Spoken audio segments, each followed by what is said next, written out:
नमस्कार। कृष्णाय वासुदेवाय हरये परमात्मने प्रणतक्लेशनाशाय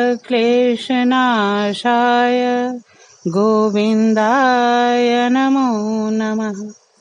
हे कृष्ण गोविंद हरये मुरारे, हे नाथ नारायण वासुदेव। सचमुच कृष्णम वंदे जगद्गुरु। उसमें सूरदास के श्री कृष्ण की तो बात ही निराली। आइए उनकी भक्ति में हम सभी आप्लावित आलोड़ित होते हैं। आज का विषय ही अंतरात्मा को परितृप्त करने वाला है। तो आज मेरी परिचर्चा का विषय है कृष्ण भक्ति भावना का विकास। इसके आधार पर मैं श्री कृष्ण भक्ति के विकास में सूरदास के पदों के साथ अन्य ग्रंथों की भी समीक्षा करने जा रही हूँ। तो चलते हैं अब कृष्ण भक्ति की ओर। परम ब्रह्म तो कृष्णम ही से शुद्धाद्वैत में कृष्ण का अर्थ पर ब्रह्म द्योतित होता है। पर ब्रह्म के मुख्यतः 3 धर्म हैं, सत, चित और आनंद। अतः ये सच्चिदानंद या सदानंद भी कहलाते हैं। सदानंद का ही पर्यायवाची शब्द है कृष्ण। ये आत्मरूप माया से सदैव आवृत रहते हैं, इसी कारण इन्हें कृष्ण नाम से विभूषित किया जाता है। कृष्णस्तु भगवान स्वयं। भारतीय साहित्य के अध्येताओं के लिए यह नाम अपरिचित नहीं, वरन महाभारत कथा में यह नाम अनेक उद्धृत हुआ है। इस ग्रंथ में कृष्ण के कई रूप दृष्टिगोचर हैं, यथा राजनीतिक योद्धा, वेद वेदांग वेत्ता तथा धर्मोपदेष्टा के रूप में। श्रीमद् भागवत गीता जैसा अद्वितीय ग्रंथ रत्न भी उन्हीं के मुखारबिंद से समुच्चरित मान्य है। गीता की भांति ही महाभारत कार भी कई स्थलों पर कृष्ण को शाश्वत धर्मोपदेष्टा स्वीकार करते हैं। वहीं आदि व्याकरणाचार्य पाणिनि कृष्ण शब्द की तो नहीं परन वासुदेव की चर्चा करते हैं तथा इसके साथ अर्जुन शब्द का प्रयोग भी करते हैं। कृष्ण वासुदेव के पुत्र थे, इसी कारण वासुदेव कहे जाते हैं। महाभाष्यकार पातंजलि का मत है कि श्री कृष्ण ने कंस का वध किया था। छांदोग्योपनिषद में कृष्ण को देवकी पुत्र और घोर आंगिरस ऋषि का शिष्य माना गया। इन समस्त उल्लेखों से यह सुस्पष्ट ज्ञात होता है कि कृष्ण के पिता का नाम वसुदेव और माता का नाम देवकी था। देखिए ना, वेद वेदांग विज्ञानम वलम चाप्यधिकम तथा नृणाय ही लोके को अन्योसी विशिष्टत केशवाधृते। महाभारत सभा पर्व 38 अध्याय। पौराणिक साहित्य में उनके ईश्वर रूप का अत्यधिक विकास हुआ। पूतनावध, यमलार्जुन, तृणावर्त, माखन चोरी आदि के प्रसंग भी इसी से जोड़ दिए गए। रासलीला का वर्णन हित हरिवंश और विष्णु पुराण दोनों में है।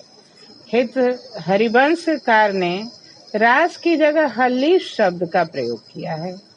हेमचंद ने अपने अभिधान कोश में हल्लीश का अर्थ स्त्रियों का मंडल बनाकर नाचना लिखा है।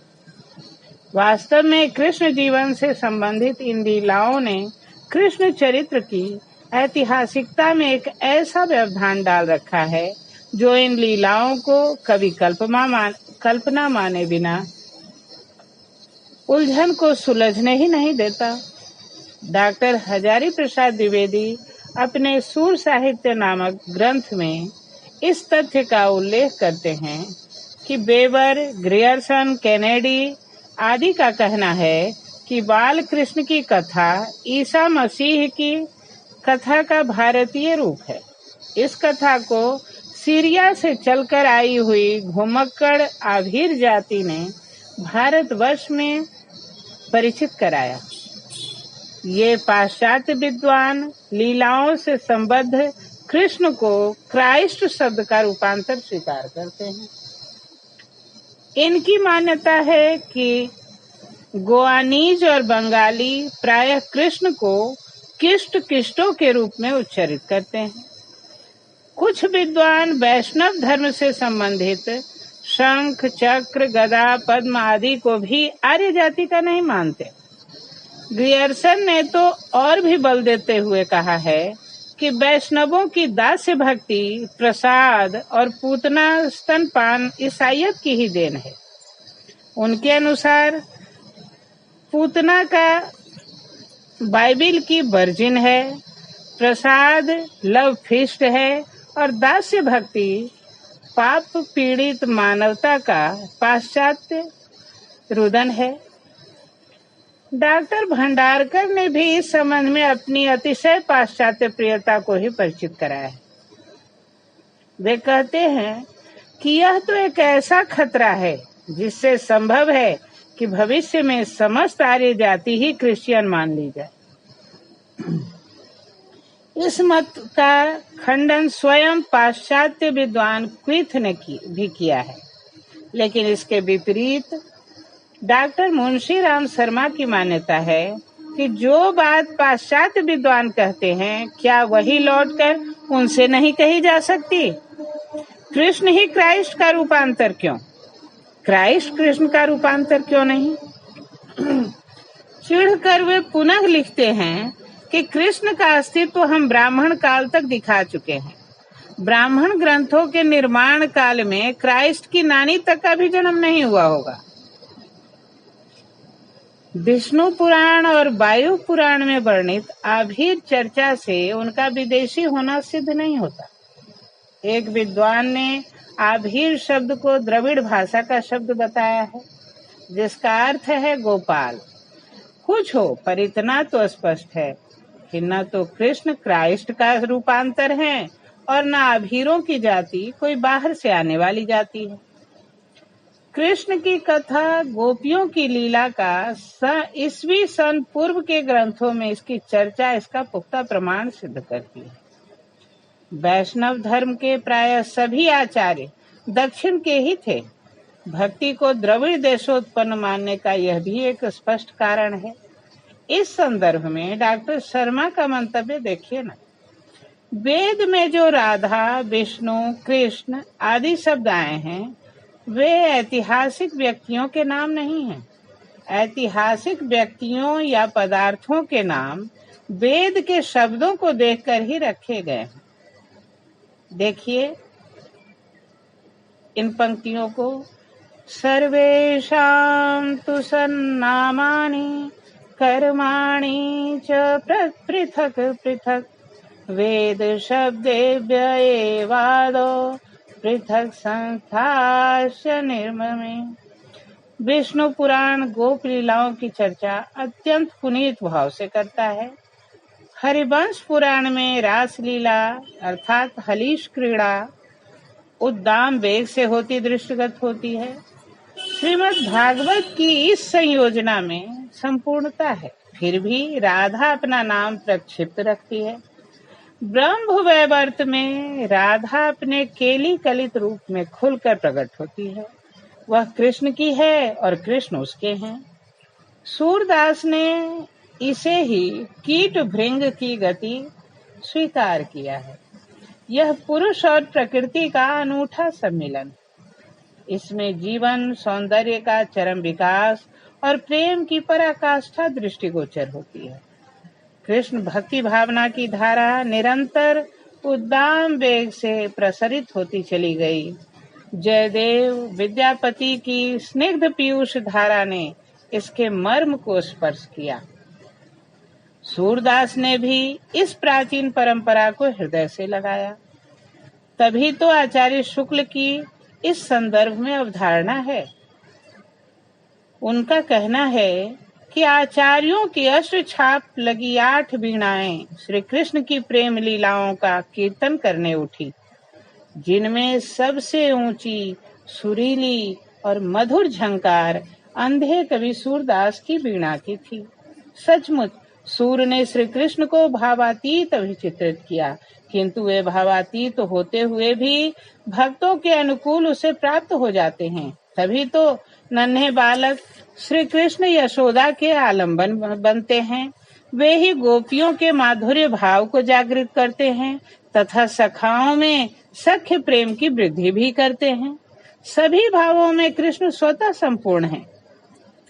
सूरदास के कृष्ण ब्रह्मा, विष्णु, महेश त्रिदेवों के सम्मिलित संस्करण हैं तथा सभी से श्रेष्ठ भी हैं। सत्यनारायण पुराण में भी इस तथ्य की पुष्टि हुई है।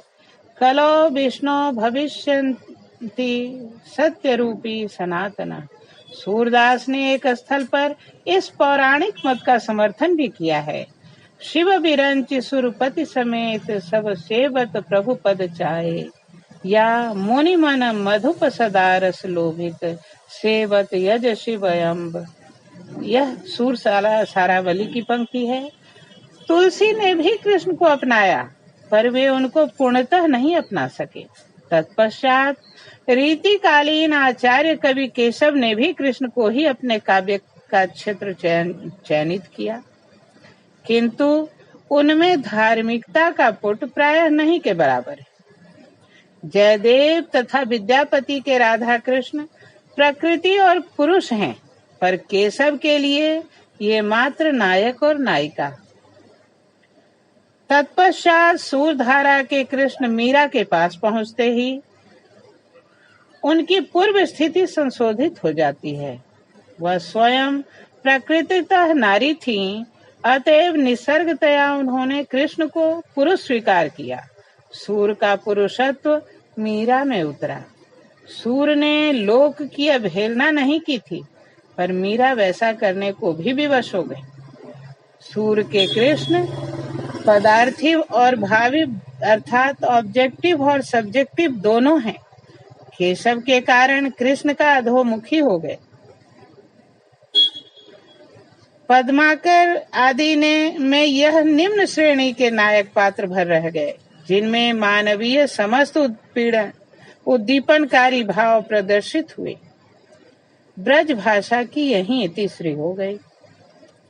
संसार के परिवर्तन चक्र पर नव्य युग के साथ कृष्ण का नव्य रूप भी उद्घाटित हुआ। हरिश्चंद्र के चंद्रावली के कृष्ण मीरा सदृश हैं। वहीं प्रिय प्रवास में कृष्ण के अवतार की कल्पना महामानव रूप में परिवर्तित हो गई और मैथिली शरण गुप्त के कृष्ण में पुनः दिव्यता का आभास भी मिलता है। कृष्ण का वैसे संप्रति बौद्धिक युग में बुद्धि रंजित चित्रण ही संभावित है। गुप्त ने कृष्ण को बहिर्व्यापी से अंतर्व्यापी सिद्ध किया, पर बहुलांश में कृष्ण बौद्धिक ही हैं। आज के लिए व्याख्यान मैं यहीं पर सीमित करती हूँ। आशा है आप सभी अभी तक सूर के श्री कृष्ण की भक्ति में सराबोर हो गए होंगे, लेकिन सूर व्याख्यान श्रृंखला जो अनवरत चल रही है, कल की कक्षा में राधा की भक्ति भावना पर अभी चर्चा होगी, क्योंकि बिना राधा के कृष्ण की भक्ति संपूरित कैसे हो सकती है भला। तो आज के लिए बस